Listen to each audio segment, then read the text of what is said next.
So technical tip video, we're down here at the SimplyDiag Community Hub, Simply Diagnostics in Northwich in sunny Cheshire.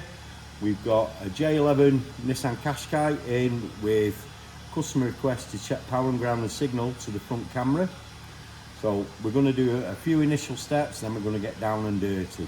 So looking at the wiring diagram from all data, you can see there highlighted the front camera unit. We can see we've already identified the power, the ground and the cam wires.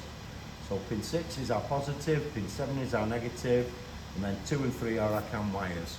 So we've got we're just going to do a quick down and dirty test. We've got 150 milliamp test lamp, incandescent test lamp, courtesy of our awesome community member and moderator John Taylor. Thanks John.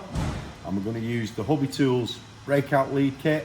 So we're not going to be opening up any connections on the connector or anything like that. We're not going to have any pin fitment issues. All we want to know is, have we got a power and ground going to this camera? The easiest way to do it is to disconnect it and see, does the bulb light up? Okay, so obviously it's plugged in. It's plugged in here like this. So we're going to disconnect it. We've already identified our pins. So pin 6 is that one there. Pin 7 is that pin there. Make sure we get it the right way around so we're not forcing the pins. So that's pin 6 and 7. We can see there at the moment the test light is not lit up. Let's turn the ignition and see what happens.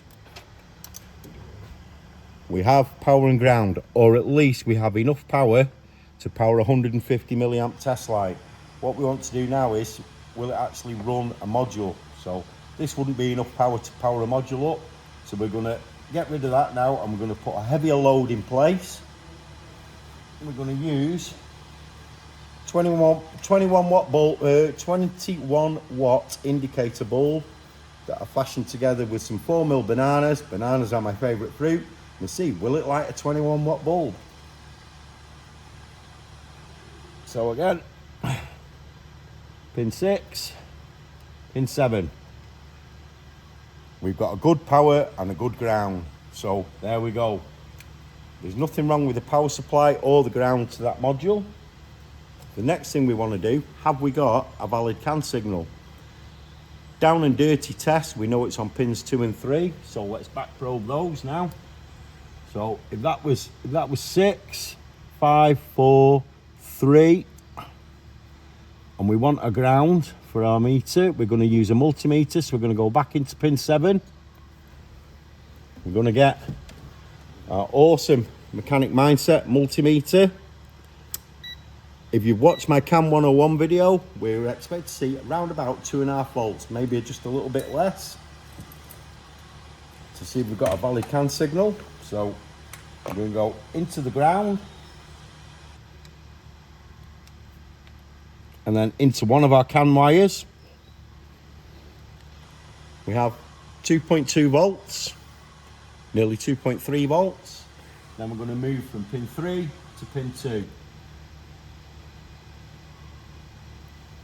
All the time being careful to use the correct size terminal, so we're not prying open the connector.